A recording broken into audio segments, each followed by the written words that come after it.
don't need no more, cause when you're yeah.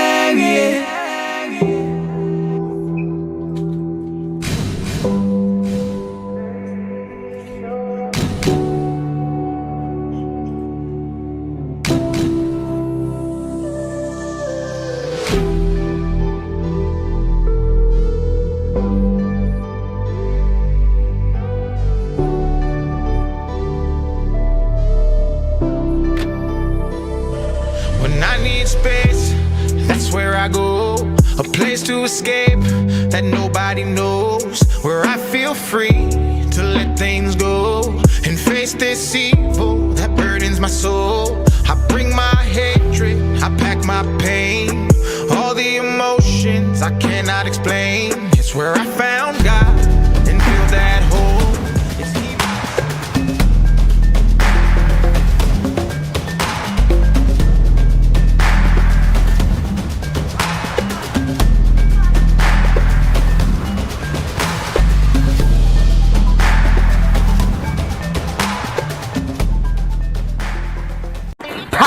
TAPTAP said. Oh, I was my baby, you're from California. The only boss. Wait, one is baby, I will be everywhere a day and everywhere they go. TAPTAP send got me covered. For if you need to send money or transfer money from Europe, from Canada, from USA, from UK, any part in Europe, you can send it through TAPTAP send. And guess what? Oceania, they will receive it right here in Ghana and many countries across Africa. So what are you waiting for? Download TAPTAP send now on Google Play Store or App Store. When you download, it's so easy to use. Tell your families, tell your loved ones to download TAPTAP send. Okay? But also, when I receive my money, the other time I would be chilling, like my view, you know, hey, you crazy. Download TAPTAP send now on Google Play and App Store. TAPTAP send, it's secure, convenient, easy, and fast. Mother's Day to all our Ghanaian and UK mothers. We love you.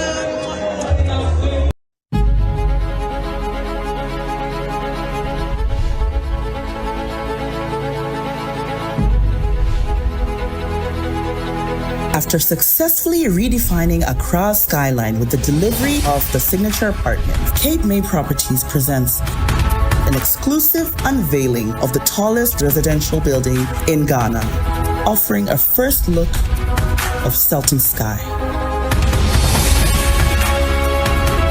Sultan Sky, a magnificent representation of the seamless fusion of quality, groundbreaking innovation, and pioneering architectural brilliance. An extraordinary structure set to reshape the concept of upscale living, thanks to its inventive attributes and unparalleled commitment to precision.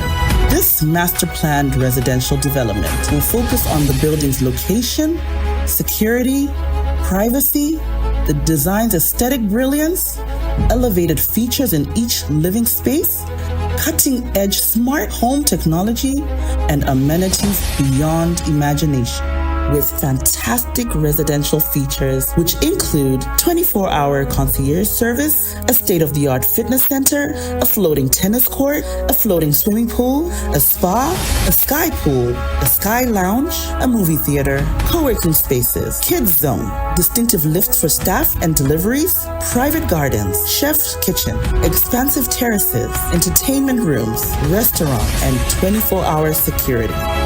Sultan Sky, a new perspective in the sky.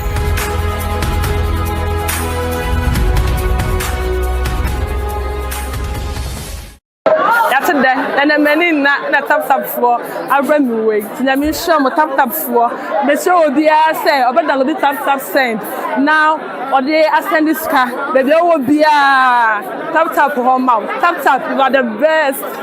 Tap penny for your friend Mrs. Charity Sebechi. Nina had them one sipa, one more tell you I'm the bread, your mother's day. Yeah, the one in your mean shram on the TAPTAP, and we are not going to stop sending it. We send it all the time. And may God bless you all. Yeah, the one say.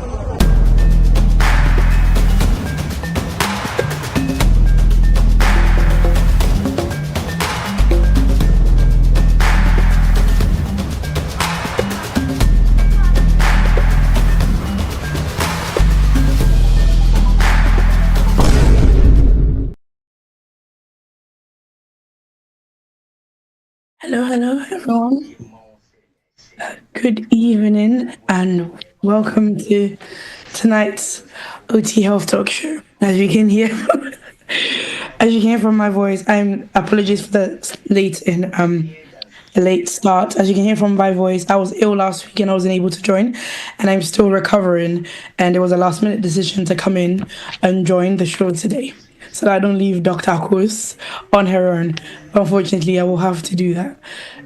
So just a few housekeeping things before we start. This show is brought to you by TAPTAP Send. Please like, download, and share.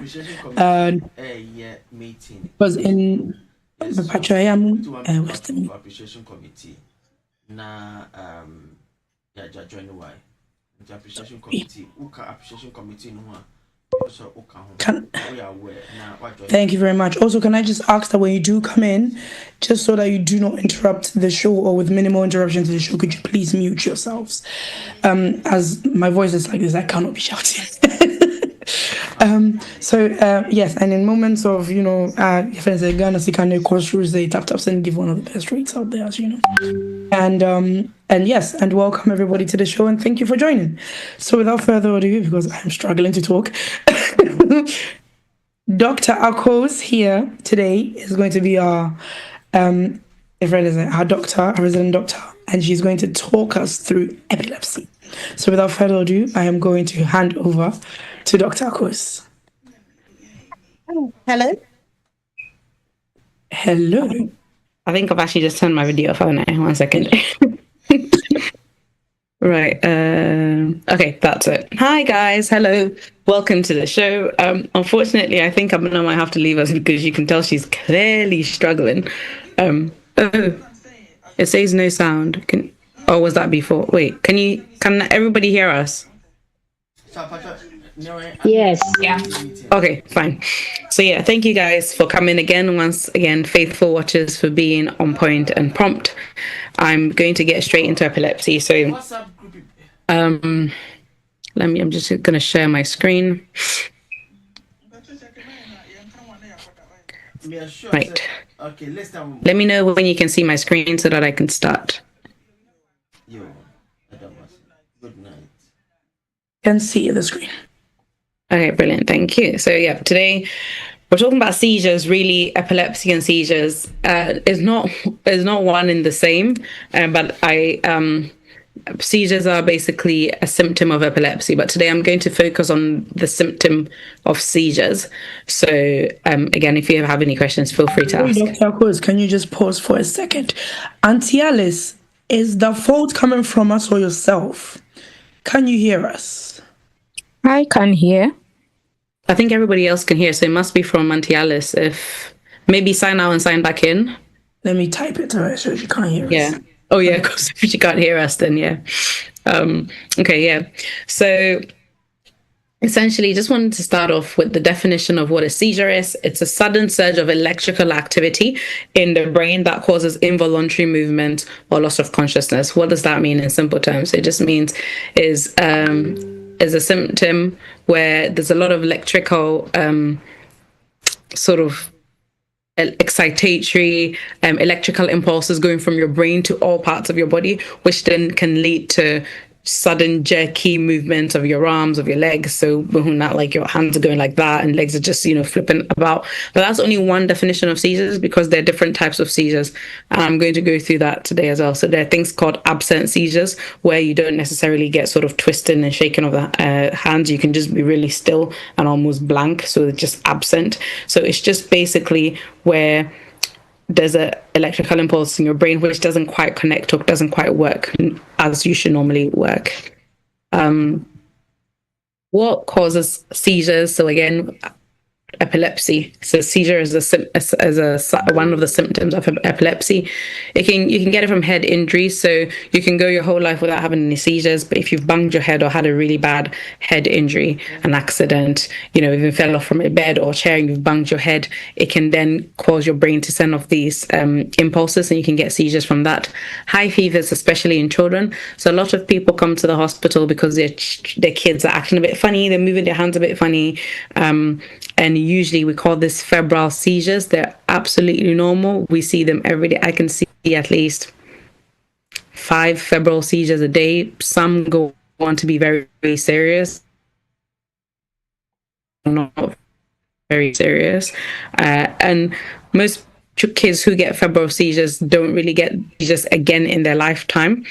Some do go on to develop epilepsy. It's very rare, and it's not the initial sort of febrile seizure is not the cause for going on to get epilepsy. There are other causes for it, but it's just to let you know that having a high temperature and getting seizures from high temperatures is normal, especially in children, not so much in adults.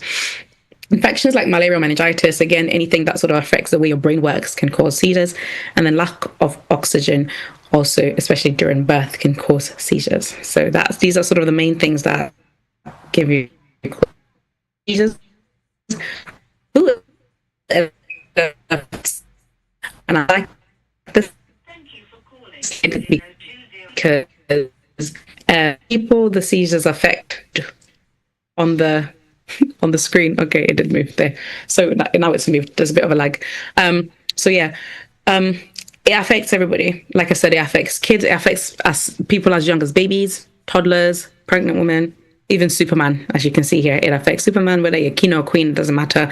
Anybody can get a seizure.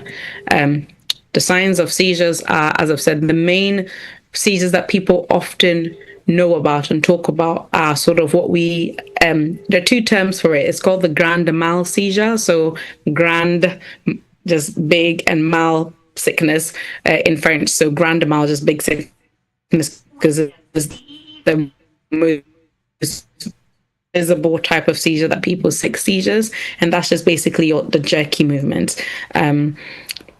Again, I talk about the staring blankly ones, which are like sort of the absent seizures, falling down suddenly, confusion afterwards. These are sort of the signs of anybody having a seizure. There are sort of 4 main stages of, again, the tonic-clonic seizures, which is usually first, before it happens, people have a bit of an aura, which means they kind of know that they're going to get a seizure. So you get almost a moment of, if you've ever witnessed it, and I'm going to show some videos today, but you sort of get people, again, this is for the tonic-clonic seizure. Actually, even for the absent seizures, you get a bit of an aura, where you either see blurred lines, you see flashing lights, and, they almost just stand still and kind of just look very dazed and very hazed, and some people sway from left to right. And then just after that happens, the last a few seconds, they start jerking very, fast, and arms and legs both moving in just any direction. And as you can see, it just says the tonic stage here. That's where you get sort of you get tonic stages when you go stiff. So they usually go stiff like that. And you can't, even if you try to move them, you wouldn't be able to move. So kind of just stiff like that, and they fall back. And then the clonic stage is when you start getting the jerks. These are some of other things that they might experience. You wouldn't see it, but when you come into the hospital and you tell us you've had a seizure, these are some of the things that we look at to say, have you had a true seizure? So sometimes you get things like incontinence, so they pee themselves because they lose control of their muscles, including like the genitouria muscles, which holds in the urine. So the bladder gets loose, the valves open, and you pee yourself. You don't have any recollection of this, by the way. Tongue biting, because the jaw is going up and down, and there's no control over your tongue. So you get some tongue biting. You get almost an epileptic cry. Some frothy, some white saliva, almost like foam. The foam that you get on your tea or your coffee, that sort of foaming of the mouth. So that's called the frothy saliva. And then after that has all happened, and that might last a few seconds to a few minutes, depending on how bad the seizure is. If a seizure lasts longer than 5 minutes, then we tend to do something about it. If it's less than a minute or 2, then, we often just tend to observe and things like that. But if it's longer than 5 minutes, then we actually need to give medications to stop the seizure. But I'll come to that in a minute. You get something called the post-ictal stage. That's the confusion stage. The post-ictal stage can last for hours. It can last from 30 minutes to an hour to 2 hours. It's a long stage of confusion.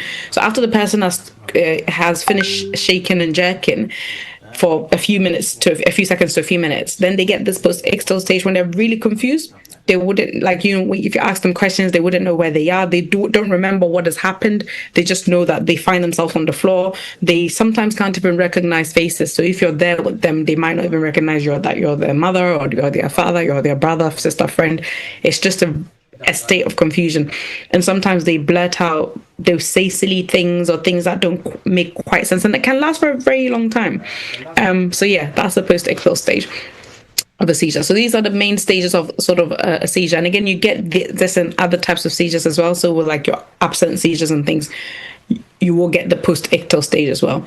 And because of the vigorous jerking and uncontrolled muscle movements, they tend to get very tired as well. So anybody who's had a true seizure, they can go to bed after that and they can sleep for hours.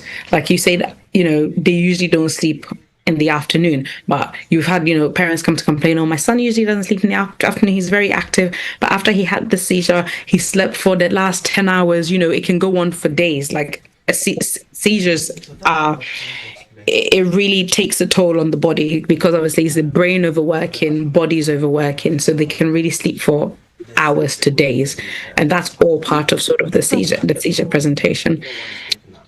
So I mean, we talk about, again, the reason why I keep banging on about the signs and the symptoms of the seizures, because I want us to recognize them. Oftentimes, again, within African or Black communities, when somebody's had a seizure where they're jerking and twerking, jerking and like almost, the tonic-clonic seizures, it's been seen as a spiritual attack, or it's been seen as almost like a demonic attack and things like that. Whereas these are medical signs of a seizure. So somebody who's suddenly sitting there, then suddenly gets an aura and then starts jerking, and that can be a typical sign of a seizure. You can have behavioral changes. So there are some seizures that don't present normally with your jerking jerking. But they, like I said, it's absent seizures or talking nonsense, so to speak, like just chatting gibberish, saying words that don't come out normal. Sometimes this can also be confused with a stroke, because a stroke can cause that as well. But sometimes it's just behavioral changes. And if you think of the pathophysiology, or how the pathway at how this disease happens, is because it's affecting the brain. So it will mimic other brain conditions like an infection of the brain or like a stroke. But seizures can also present with a person being really confused and just talking and not saying anything, or being really quiet and not, no matter how many times you talk, wave your hands in front of them, shake them, they're just stiff and just staring into thin air. That's called an absent seizure. So that's the senses. Sometimes they have the aura, which is, a funny smell, a funny taste. You can be somewhere with somebody and can you hear that music? Or, the air tastes funny. Can you taste that metallic taste? Things like that. Consciousness. So again, altered consciousness, either actually fully losing consciousness or just being a bit absent-minded. So yeah, just these speech changes, eye changes, typical signs of sort of what somebody might say is a stroke. Some of these signs can be is the person having a seizure. Okay. So favorite part, we're going to go and have some video examples. So I've got 4 videos here. Can you guys see my screen? I hope you can. I don't think you can, because I've shared it wrong. So I'm going to stop sharing and share again.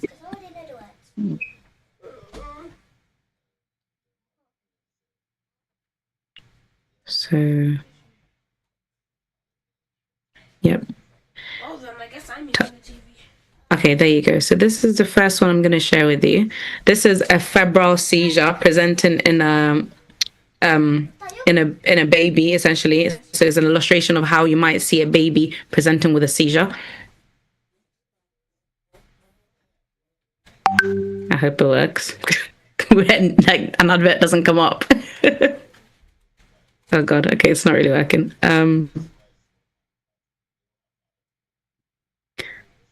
Never mind. I thought it might be, no, that's not working. Never mind.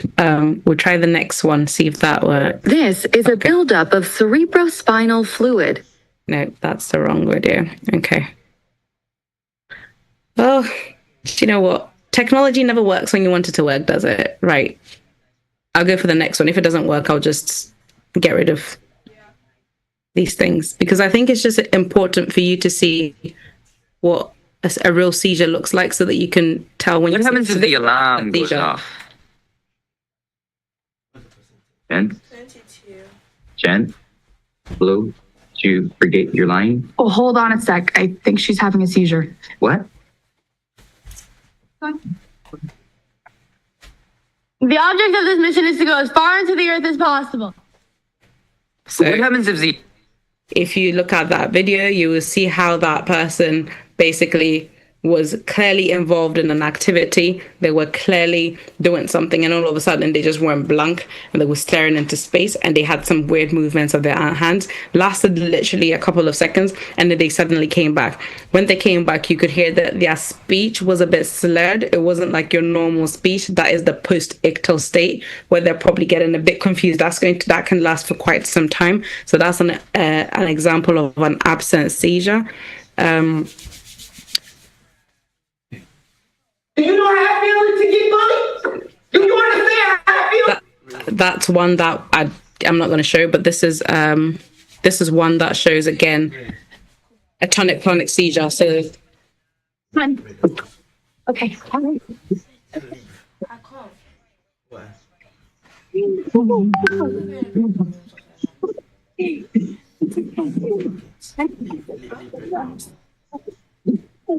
So can you see that on the lips, and that there was saliva there? And again, usually it's a frothy white saliva, and their legs were jerking and their hands were jerking again. Some of them can be really more vigorous than others.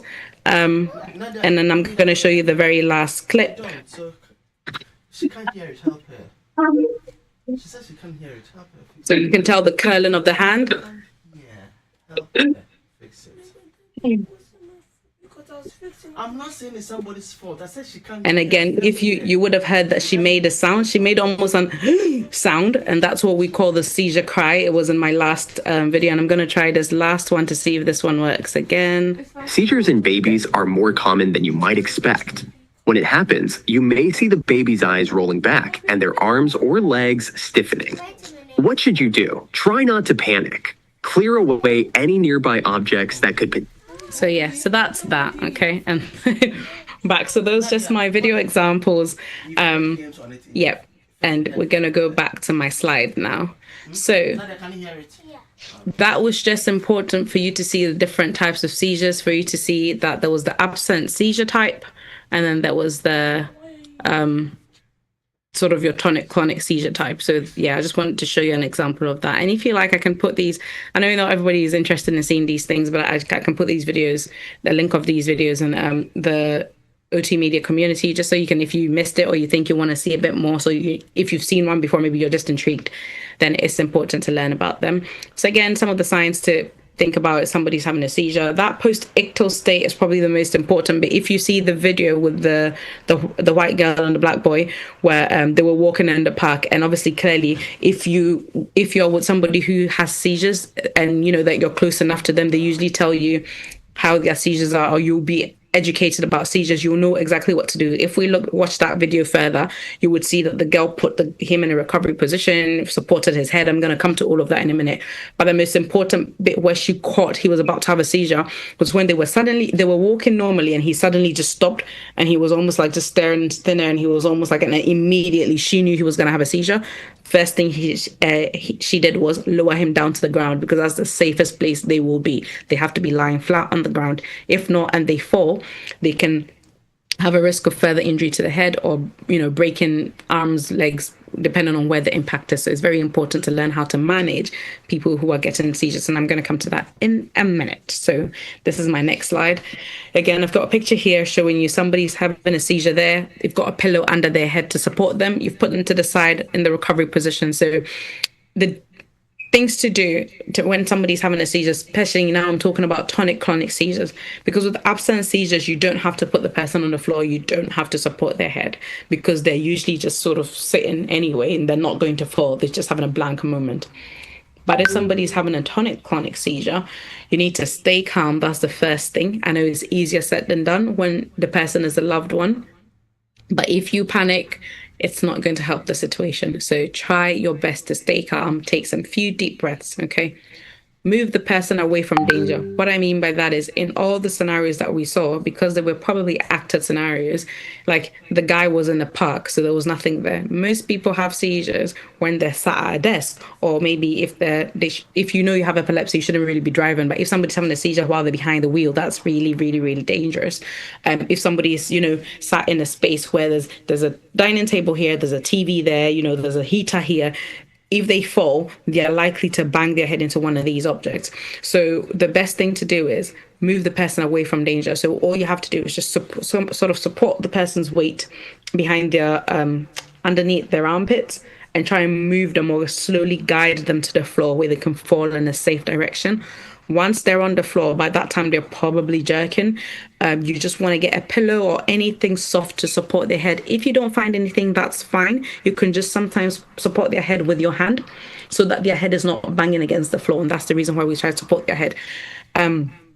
Move them onto their side. The reason, again, why we do that is because they could choke on their saliva, they could choke on their spit, or they could... they could just have almost like an aspiration. So we try to move them to their side so that if there's any vomit or anything like that, that it will just like fall out and fall down, as opposed to come into the mouth and go back into the mouth. Because if somebody's lying like that and they're unconscious and they've got a lot of spit or frot, then the spit is likely to go back down. But because they're not awake, instead of going down into their esophagus, it's got a risk of going down into their trachea, which is where you breathe, and then it can cause all sorts of problems. So just line them, slowly getting them to the floor, line them to the side, supporting their head, okay? And then another important thing to do is to time the seizure. Now, I know this sounds ridiculous because when your loved one is going through a seizure or a tonic-clonic attack, the last thing on your mind is to try and find a timer. Now, this is important, but it's not the do-all, end-all. If you don't have a watch, or if you don't have a timer, don't say, okay, I'm going to leave Akwesi here on the floor. I'm going to go upstairs to get my watch and then come back down and time it. It's pointless. You're not going to get the right time. The reason we say to time the seizure is because if you remember, I said if the seizure lasts longer than 5 minutes, then we need to do something about it, okay? So we usually want to time a seizure because we want to know how long it's lasting. It's important for the management. But if you don't have a timer and you cannot time it, it's okay. We have ways of finding out, and it's not the be-all and end-all. For parents, it's not on this slide. For parents whose children experience febrile seizures, we often say, can you record the seizure? Again, if you're alone with your child, you're not really thinking about picking up a phone, and we really feel uncomfortable asking parents to do that. But it really helps us because babies have a lot of funny movements. I remember even as a doctor, when my son was initially born, he used to do this thing where he'd just wake up from sleep and just be like that.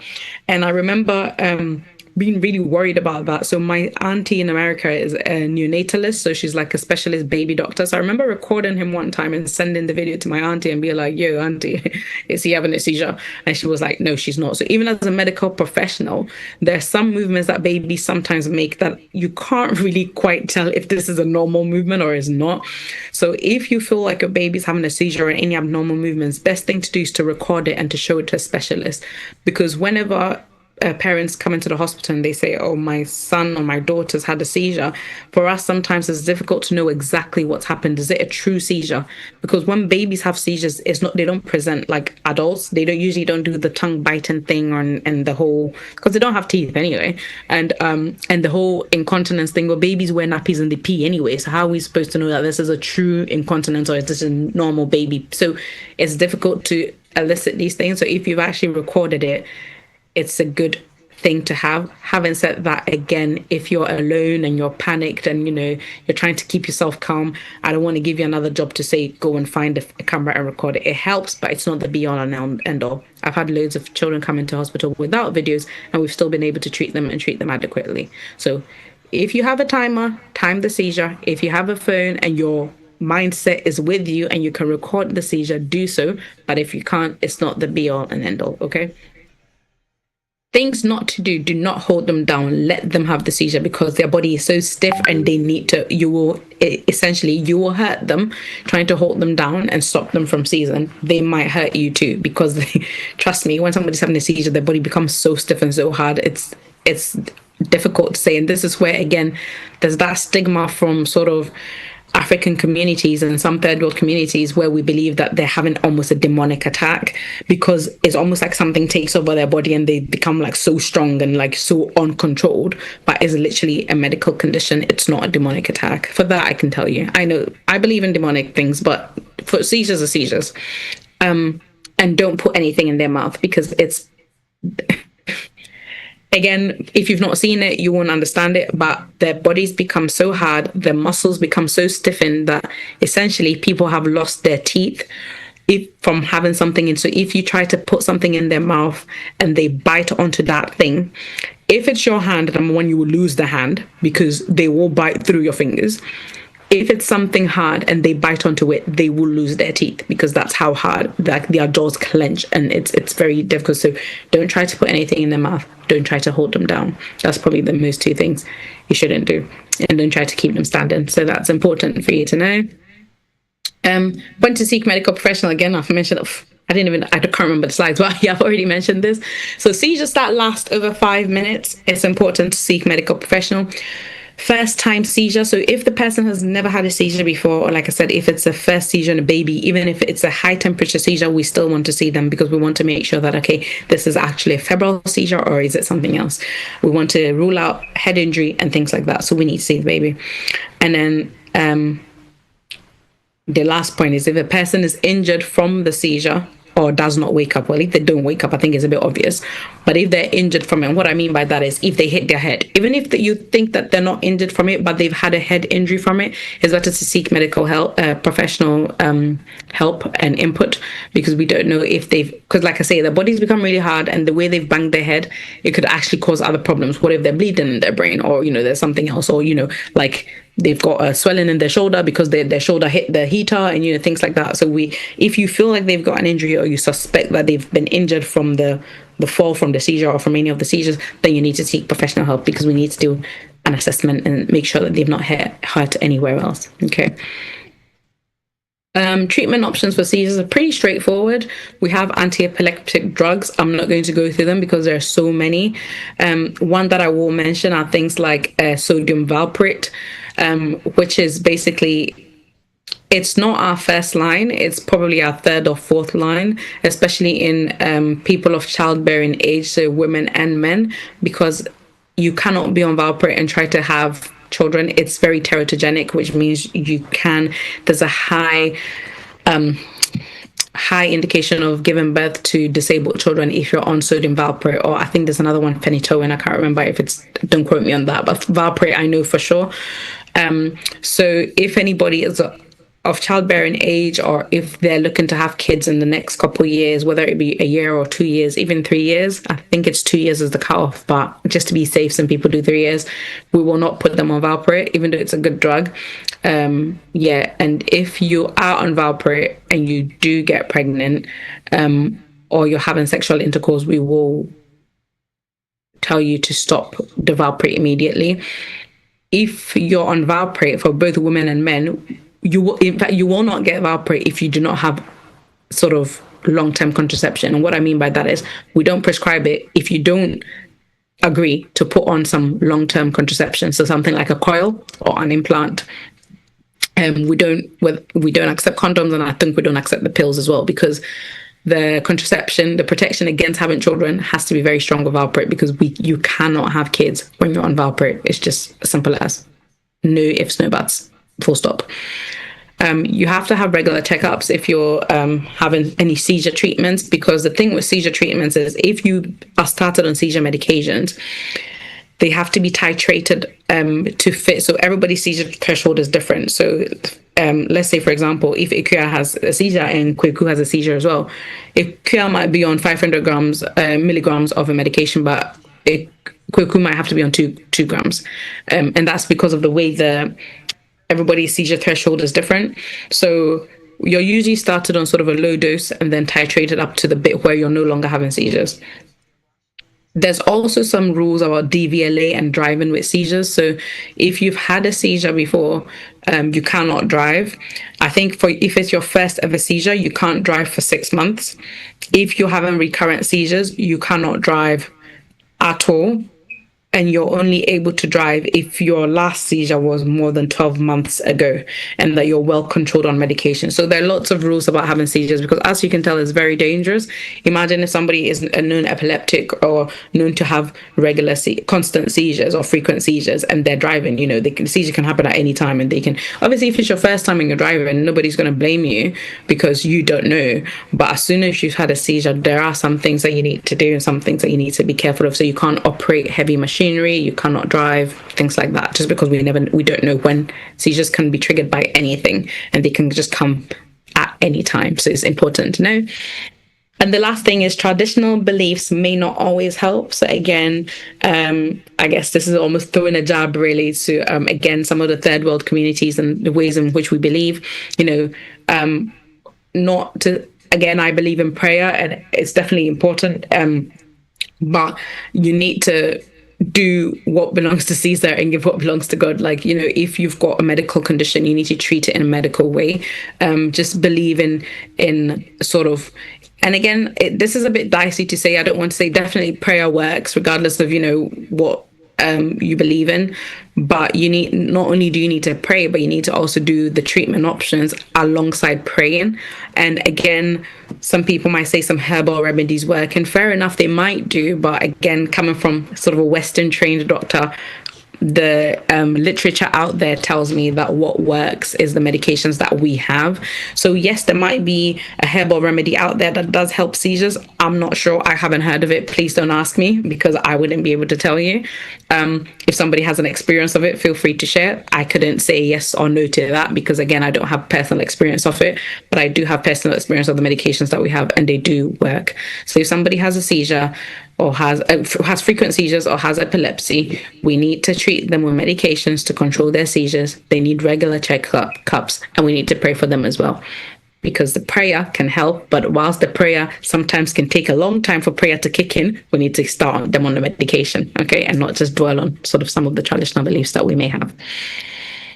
Okay, so the two most important myths, and I think I've drummed this in so many times today, but again, I just want to drum it in one more time, just hammer the nail, hit the nail on with a hammer, or, whatever the idiom is. But seizures are caused by evil spirits. No, they're not. Seizures are a medical condition.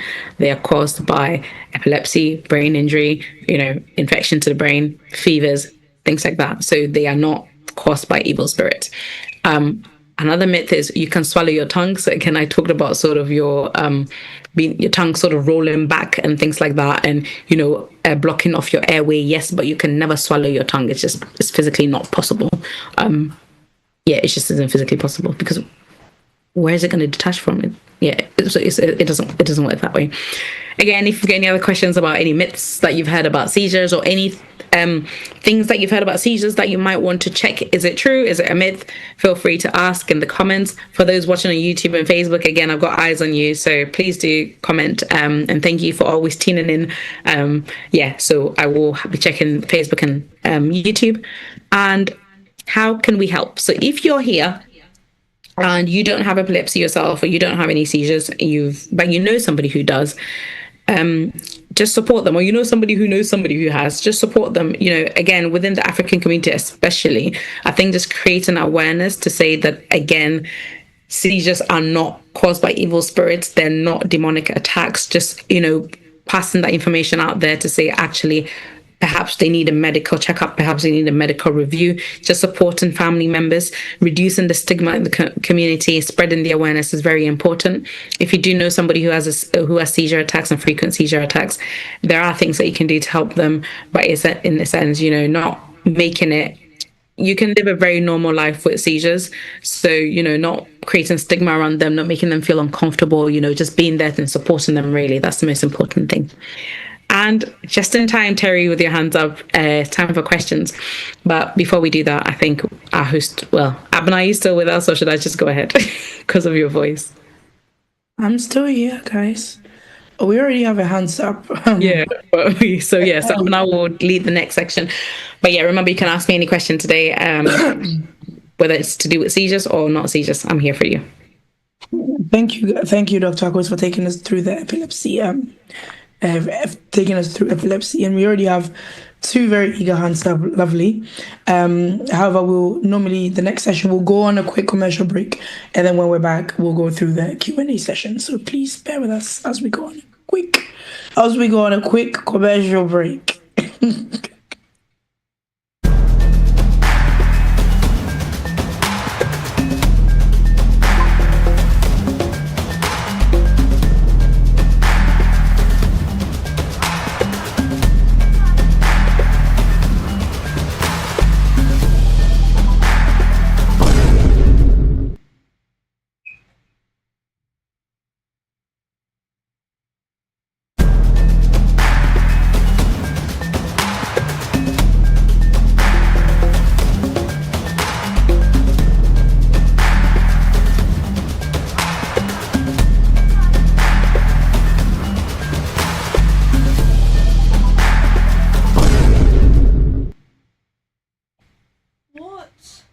I think we're not having adverts today, perhaps. So okay, that was a quick commercial break, literally. We're back. And the next stage, the next section is probably our favorite section, which is the question and answer section. So again, just to talk you through how it goes. You can ask questions, any medical question based on the topic today, which is seizures, no epilepsy. Or you can ask any broad-based sort of medical question. And our resident doctor and doctors in the group will actually aid you. So just again, welcome to anybody who joined in a bit late. Dr. Akos, Dr. Stu. You know, I can take over. You know, if you're struggling with the voice thing. My voice that bad? You sound like you're struggling a bit. Just rest your voice, okay? That would be You're off now. I can't even hear you anymore.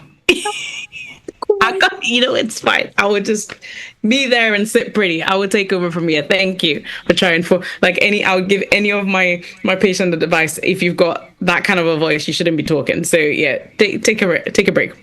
Okay. Okay, fine. So I see that there's some questions, people with their hands up.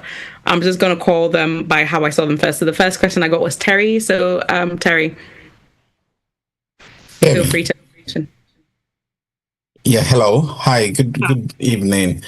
Dr. Akosua, thank you so much for your time. All right. So my name is Terry, and my question is, I have a son, a 14-year-old, all right, and he was born pre-med. So I had seizures from the early years, probably around from 6 months up to maybe less than 6 months. I can't remember exactly, but less than 6 months up to probably a year or so. He had a couple of seizures, was medication for about 2 years, but he's now off medication. He's 14 now, he's fine.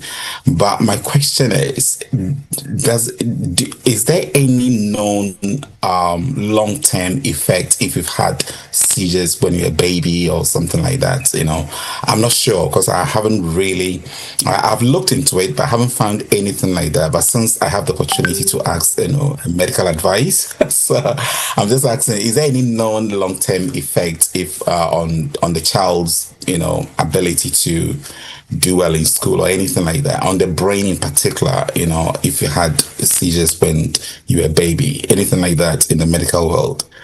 Not necessarily. So the seizures itself is a symptom of something. So like I said, for example, the seizure could be a symptom of, is it because the person has epilepsy? In your case, it doesn't seem like they do, because epilepsy is almost like a lifelong condition. So right. Could it be that they had a brain injury, or not like a brain injury, like a stroke or anything, but did they hit their head and something disconnected there, or did they have an infection, or something caused the seizure? So once the seizures are no longer happening, it's more likely for me to say that whatever was causing the seizure has now resolved. So I don't see why there should be any lasting effect or long-term effect from that. So the flip side of that question, seizures can damage your brain in a way that that's why we say if the seizures are lasting longer than 5 minutes, then we're worried about it. We want to do something about it because we want to check. But oftentimes seizures that are less than 5 minutes, we're not worried about, because we know it's just a little bit of miswiring in the brain, is a little bit of trigger here and there. And then, it triggers for a few seconds, a couple minutes, and then it's gone. So there's no lasting effects to the brain. So from what you've explained to me today, it seems to me that there's not been any lasting effect and there's not been any complications. And once your son has not really showed any complications or any signs of that, I wouldn't be worried about that. Okay. All right. Thank you so much for your time. No problem. Thanks for joining the show, Terry. I don't think I've seen you here before, but thanks for coming. This is my second time though. Oh, fine. Oh, thanks for coming back then. Okay. Auntie Amma, your hands was up next, so I think I'll take your question next. Okay. Good evening, everyone. Thank you, Dr. Akosua Ofusu-Asiedu. Please rest your voice today.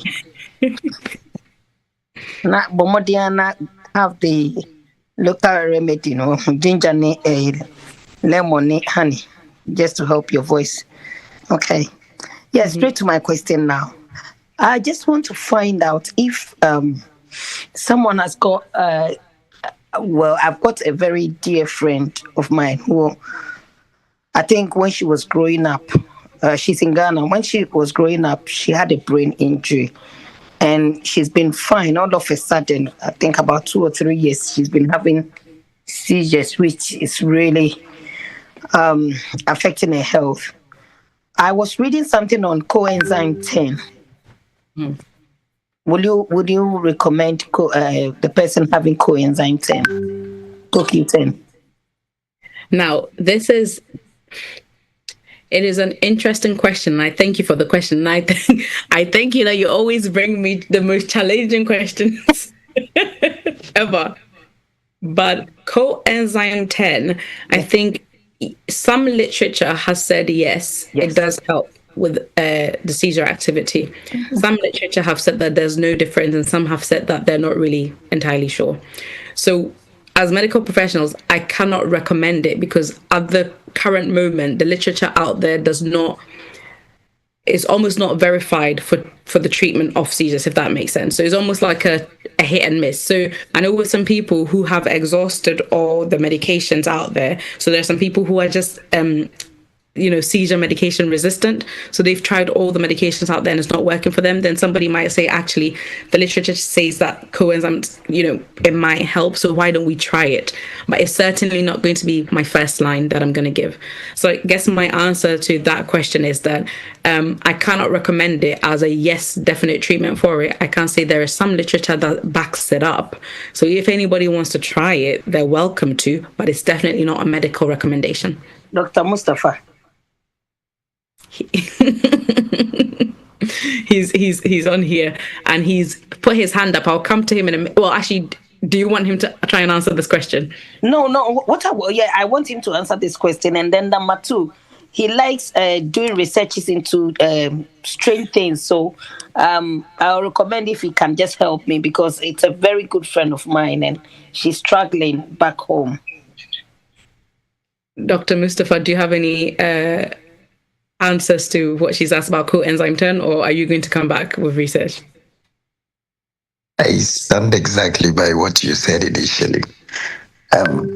From what I understand and from what I know, some people or some researchers have linked the causes of seizures to coenzyme 10.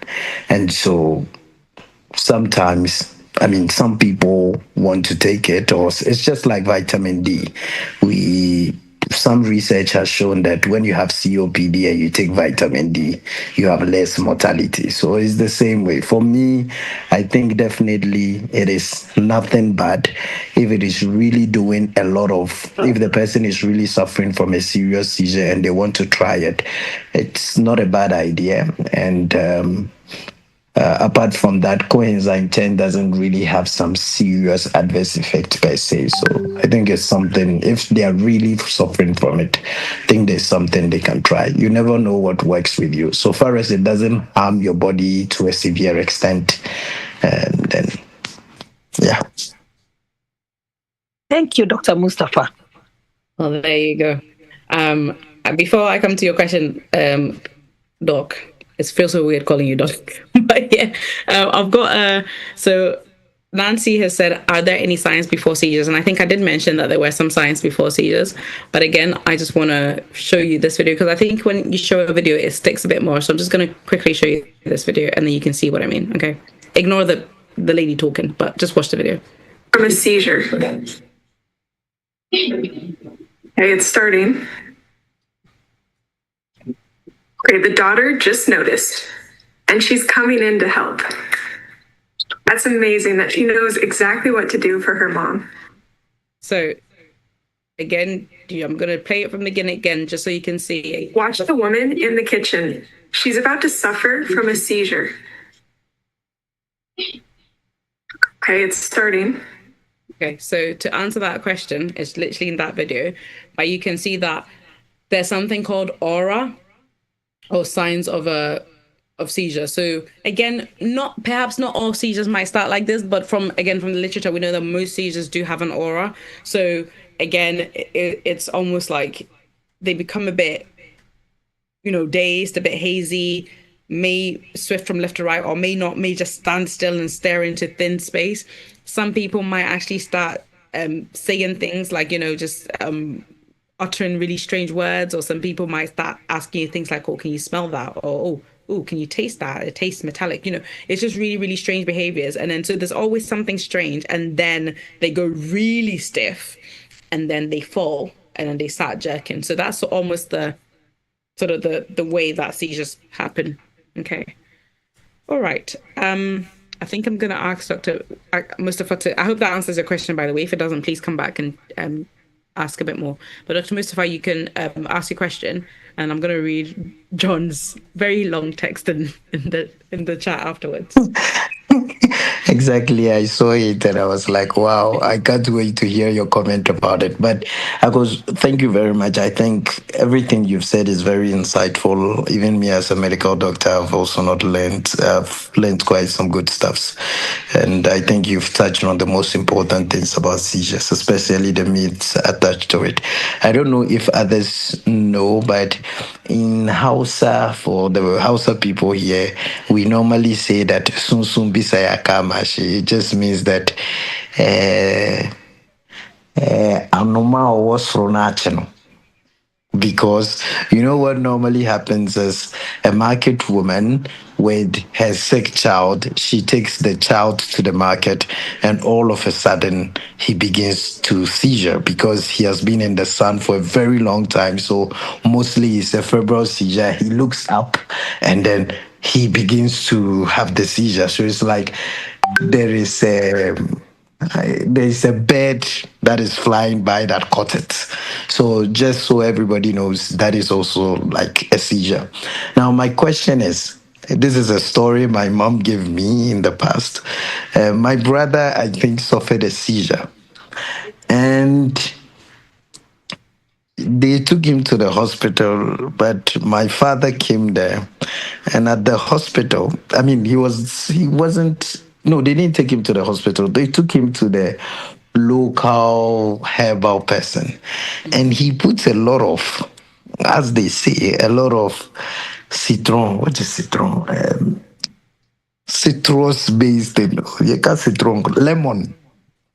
They put a lot of lemon somewhere in some of his openings. I think it's mainly in his eyes. And the seizures vanished. And he woke up afterwards. I want to know, is there any link between seizure and lemon? That's a very good question. And again, I think this is something that perhaps needs to be researched on. I literally specifically said, don't ask me about any herbal remedies because I'm not going to be. Okay, sorry.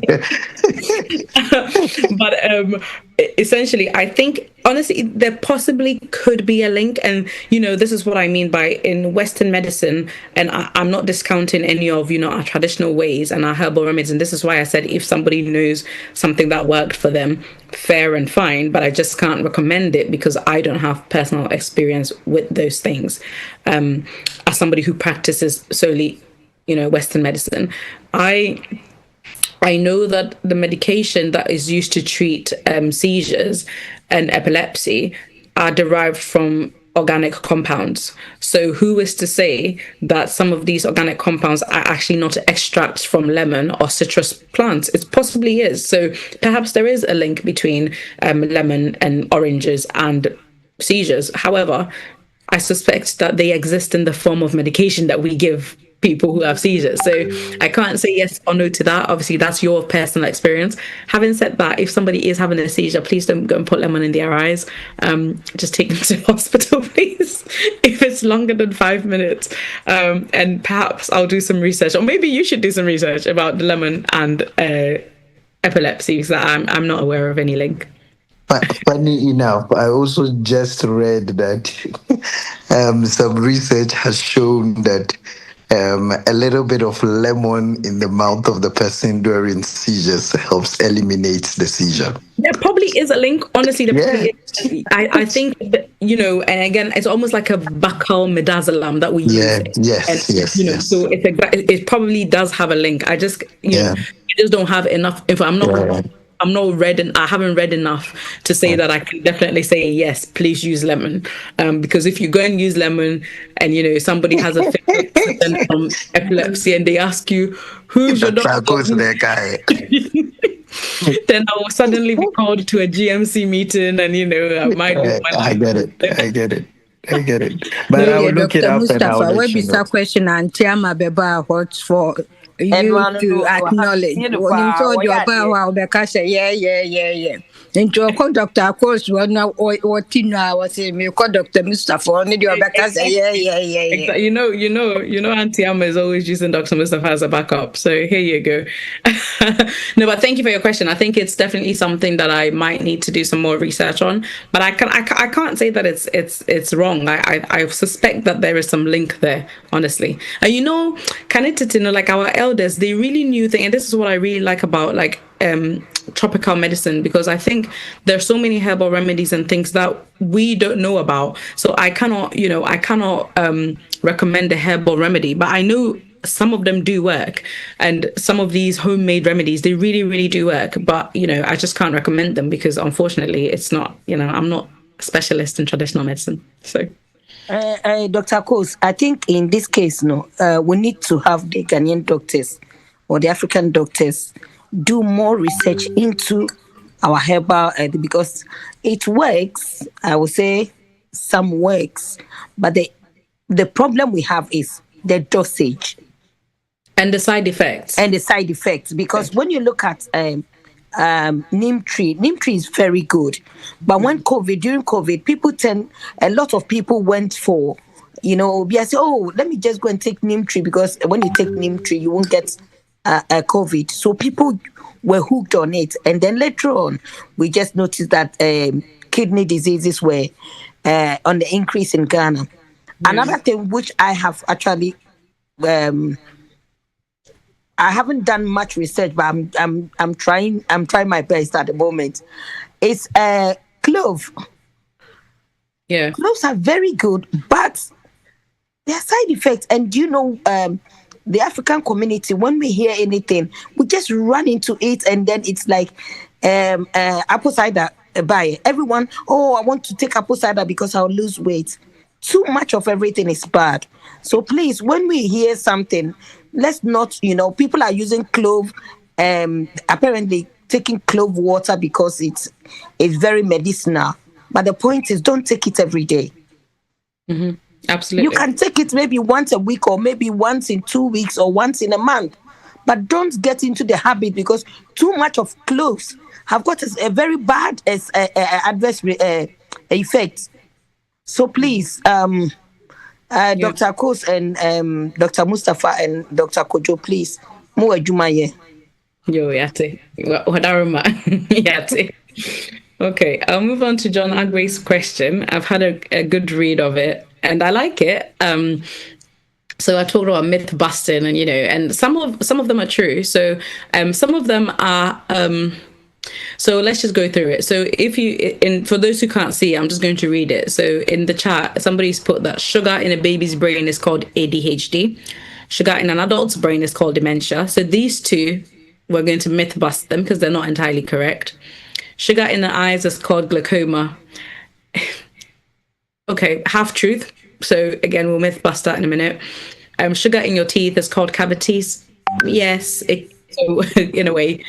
Again, yeah, okay, fine. 3/4 truth. Sugar in your sleep is called insomnia.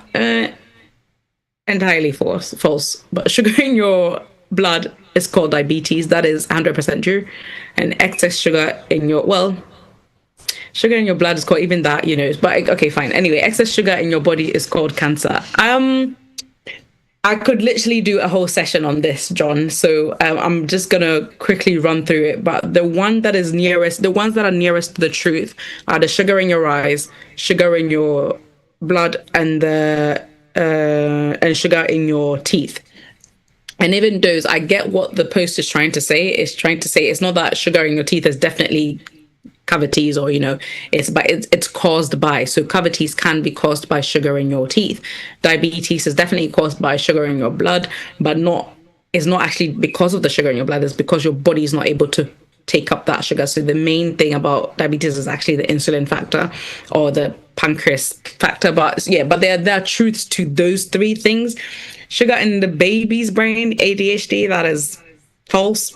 Sugar in the adult's brain, dementia. Again, when I say it's false, I'm not saying that there's definitely 100% not true. We know that some of these things contribute to it, but we know that dementia is not 90% because of sugar in a person's brain. It's actually caused by a lot of different things. So those two, I would say, are false. Sugar in your sleep, insomnia, that is 100% false, because insomnia just means the inability to sleep. A lot of things can cause that. Indigestion can cause that. Mental health problems can cause that. Sugar in itself, I don't even think it may have a link, because sugar makes a person hyperactive, so it keeps them up at night, yes. But is it the main cause of insomnia? No. So, so there are some truths to this, but I think it's just the way in which it's worded. I hope that helps you a little bit further. If you want me to elaborate on any particular one, please do write it in there, and I can look at maybe the next time I can do a talk on that specifically, but I think there's too much to cover just tonight. I'll come to you, Auntie Liz, in a minute. Abana said excellent. We have our next session, sugar. So Nancy is saying that her eldest son has an underlying issue with sickle cell. Back in 2013, he was hospitalized in Gosh, which is Greater Ormond Street Hospital, for 6 months. Perhaps 6 days. During his stay, he started having a severe, I suspect, seizure, and the doctors decided to put him in intensive care to protect his brain. When he came home from the hospital, before a seizure comes on, he used to say that he could see flashing lights and seizures follow after that. So that's the kind of aura. I think she's just answering the question on, or did she ask the question? Yeah, are there any signs before seizures? Yeah, so that's exactly, I think she asked the question and then she answered the question, but that's exactly what I was saying before. So it's called an aura. So anybody who has a migraine, you know that there's something called a migraine aura.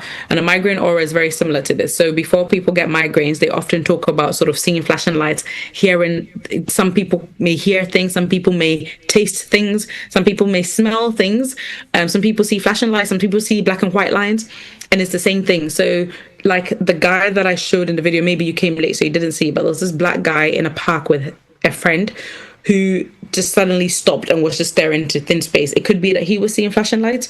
Maybe he was seeing floating lemons. Maybe, he could, it's called an aura. You just see strange things before the seizure hits, and then you get the seizure. So that's sort of the warning signs. 6 weeks. So that's that. Auntie Liz, you've got your hand up, so I'm going to come to you. Yes, Dr. Akos. Let's start with and things that causes no causes. Yeah. Seizures. Yeah. What can be like infection, malaria, but that's the one teaching me. Malaria and party burner. Because as a matter says, when treating it can be kind of dangerous, but I didn't know it causes seizures. So if you can expand on that, please. Thank you.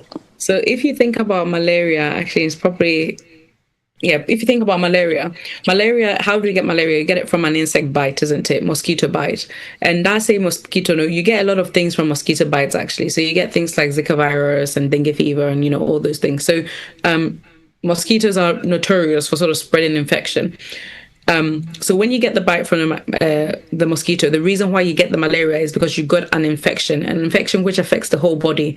So you get high fevers, you get your shivering, your shaking. If you're aware of sepsis, you almost get the signs of sepsis. So that's why you treat malaria with almost like, in some cases, it's not, you treat them with quinolines, but in some cases, even doxycycline is known to prevent, is a preventative measure, so it's an antibiotic known to prevent sort of malaria from, it's a prophylaxis for malaria because it acts as an infection.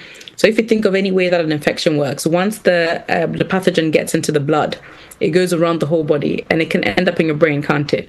So the only reason why we're protected from sort of infection getting into the brain is because of something called the blood-brain barrier.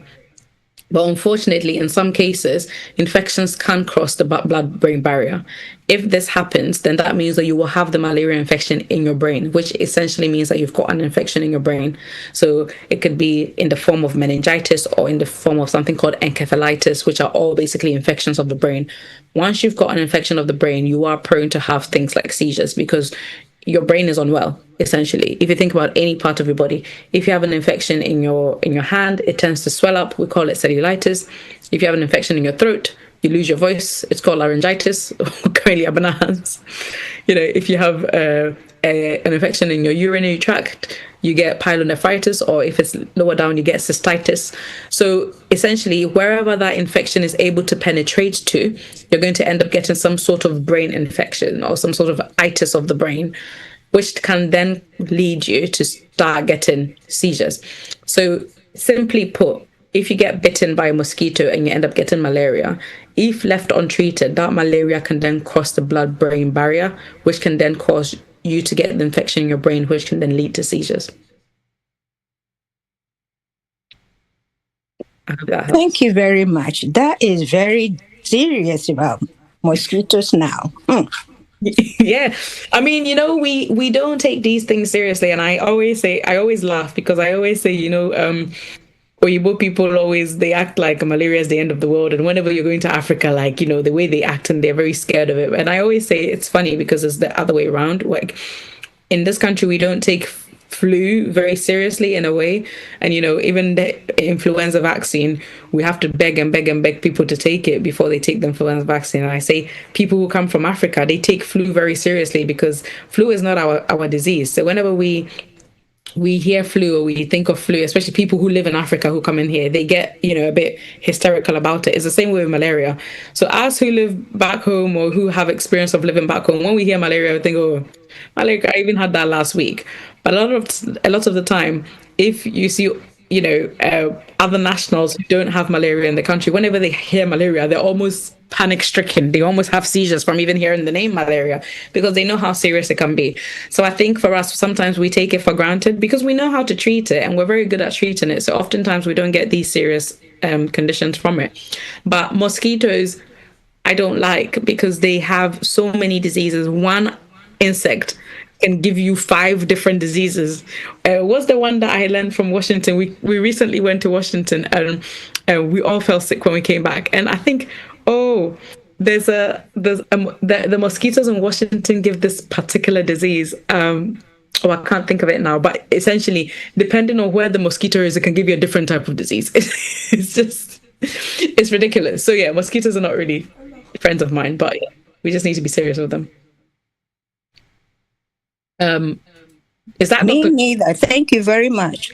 And if I can add this, my doctor told me that we should, or if you're staying here, when you go back home, treat mosquito as though you haven't been bitten before, because now your blood has changed and everything that you used to get away with before, you are not going to get away with it now. So we should be very serious when we get home.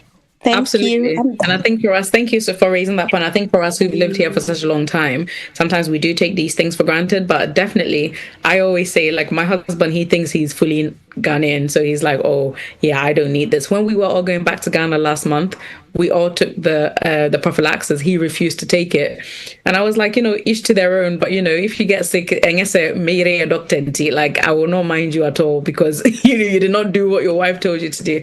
And if you've lived in this country for a long time, even if you've lived here for a year or more than a year, and you're going back to Africa or somewhere that is mosquito driven, that's Washington included, by the way. If you're going to America, to Washington, you need to take prophylaxis for mosquitoes. I remember the disease that is called West Nile virus, and that's passed on by mosquitoes. So yeah, you need to take some sort of prophylaxis. My goodness, Washington mosquitoes are evil. But yeah, let's move on swiftly. Dr. Kojo, I think that's you with your hand up. Do you have something for us, or is it a question? Oh, he's gone. Okay. I guess. Good evening, everyone. Good evening. Welcome. Sorry. Thank you. It's a question. I wanted to chip in the West Nile virus, but I think you already got it. And secondly, I wanted to ask this question, that if in cases where a patient, let's say a patient presents with their first seizure, how do you balance the urgency of, let's say, initiating an antileptic treatment against the risk of, let's say, you overdiagnosis, especially when the cause may be reversible or is non-epileptic? I don't know if you understand my question. No, I understand it perfectly, and thanks for the question. I think I'll take this question last, unless anybody has any really burning questions. But thanks for joining us. I know you're at work, so thanks for finding time to join us. Yeah, and speedy recovery to Lady Abner. Bless her. So I even forgot the question. Yeah, but yeah, how do we know to structure the management? So if somebody has a first seizure, we usually now I'm speaking for the UK solely, we usually book them into something that we call the first seizure clinic. The first seizure clinic, now I've sat in one of these myself. So usually what happens is that we go through the history with you about how the seizure happened, what may have caused. It's like almost like a 1-hour consultation where we talk about everything. We talk about what may have triggered it. We talk about what your risk factors could have been. So we talk about a lot of things. So we try to elicit whether you need something called an EEG, which is basically is the test for seizures. It's like an ECG, but instead of for your heart, it's for your brain. So they stick wires on your brain, they get you to sleep, and then they test you. They induce a seizure. So we know that most seizures are caused from when people are really tired and their brain almost goes to shut down, but it doesn't quite shut down, and then it triggers the seizure. So it's called the sleep deprivation test. That is literally in the name. What they do is they keep you up all night. They don't get you to sleep. So you're kept up like all day, all night. And just before you feel like sleeping, they stick on these wires, and then they basically inactivate the seizure. And it's a very good study, and it makes us understand, whether you're prone to getting seizures or whether you're not prone to getting seizures. And from that test, we can say, okay, maybe that person could have epilepsy, or maybe they don't have epilepsy. If your seizure was triggered by something like a febrile seizure, the sleep deprivation should not trigger a seizure. And again, if it was triggered by something else, again, it shouldn't be triggered. But if it's epilepsy, then oftentimes the sleep deprivation will trigger the seizure. So there are ways in which they go about that. That's one way. The second way is, especially in children and people who have known causes for seizure. So if somebody comes in and they've had a head injury and they've had a seizure, then we often just see them in the first seizure clinic. We reassure them, we send them away. If they've had a temperature and they've had a seizure, we reassure them, we send them away. So if there's a known trigger to the seizure, we often don't treat it as, could this be epilepsy? Because we know there's a trigger why the person had the seizure. However, if they have a second seizure, whether it's triggered or whether it's not triggered, then we're inclined to do a little bit more investigations. So just to sort of summarize what I've said, if somebody has a first seizure and it's triggered, we don't tend to do anything more. We just watch and wait more oftentimes they don't have any more seizures, and then it's done. But if they have any further seizures, then we tend to investigate.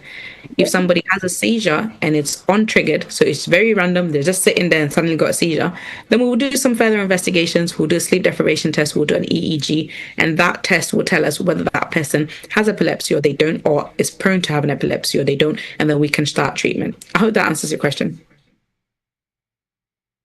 Okay, he's written, so fine. I think, having said that, I'm mindful of the time, so I will bring this to a close. Once again, I think Dr. Abena Hassan, everybody, Lady Abena, if you're there, you can put your video on so that people can see that you were part of the show. Look at that. And no, thank you all for coming.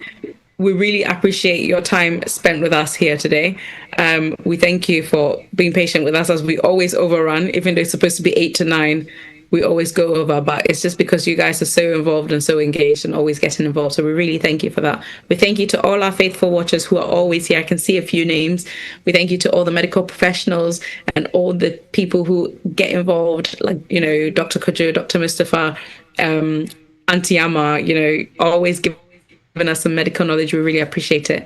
We thank you, TAPTAP and No T Media, for making this possible. Without you, we wouldn't have a platform to use, so we thank you so much. Just reminding you that on Thursday, we've got a time with TAPTAP, so make sure that you tune in for that. On Friday, we have Ask the Lawyer, so you can come and ask the lawyer any question about any immigration issue that you have at all, and here is the platform where they'll be able to answer you. And not forgetting your own OT Media Health Show. Next week, Wednesday, we have a nutritionist.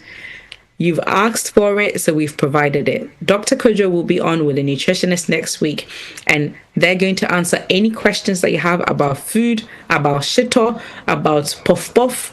This is an African nutritionist, so they'll be able to tell you as it is, okay? They're not going to sugarcoat it like Dr. Mustafa. They're going to come with the word. So make sure you tune in next week, Wednesday. I hope to see you all. Other than that, enjoy the rest of your week and see you next week. Bye-bye.